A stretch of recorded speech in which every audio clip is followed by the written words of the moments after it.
आई साहेब वाटत नाही तुला? आई साहेब मला एक भास झाला, मला एक स्वप्न पडलं, पण भास खरा म्हणावा तर तो जागृती इतकाच खरा होता. पण पण पण ती वीणा कुठं आहे? तू हे काय बडबडतोय? कुठली वीणा? मला काही कळलं नाही तुझ्या बोलण्यातलं. आई साहेब मला संत तुकाराम महाराज भेटले.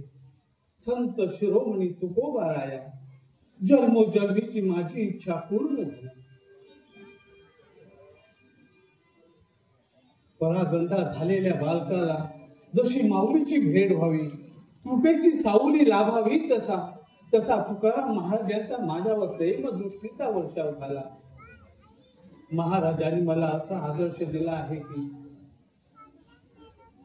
समाज आज लावणीच्या धुंदीने बेहोश झाला आहे, मृतप्राय झाला आहे, झोपी गेला आहे. गावोगावात तमाशाची मैफिली झडत आहे. घुंगरूच्या तालावर आणि डफाच्या नादावर कवीची प्रतिमा ढासळू लागली आहे. सामान्य लोकांच्या बरोबरीने सरदार देखील लावणीच्या काव्यात रस घेऊ लागले आहेत. खुद्द पेशव्यांच्या दरबारातही वसंत पंचमीचे रंग लावणीच्या तालात सुरू रंगू लागले आहेत. आता इकडचंच उदाहरण केलं, इकडून अलीकडे वारंवार तमाशाला जाणं होऊ लागलं आहे.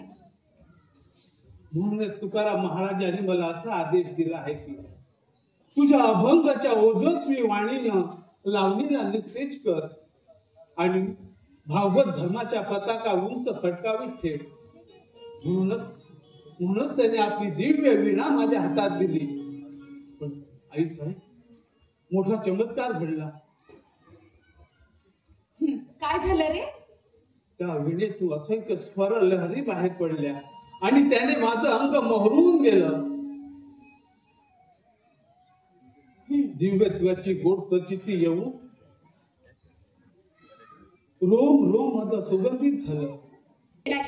पांडुरंग पांडुरंग पांडुरंग पांडुरंग.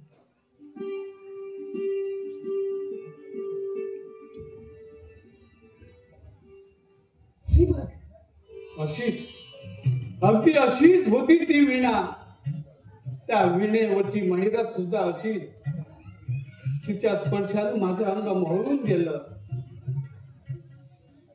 आई साहेब, या वीणाच्या झंकारातून असंख्य रसपूर्ण आणि भावपूर्ण शब्दांच्या थव्याच्या थवे माझ्या नजरेसमोर नाचू लागले आहेत.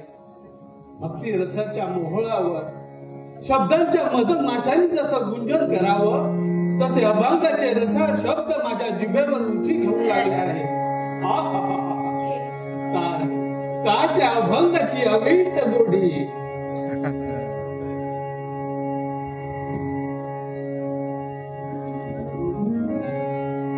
भंग नाही ना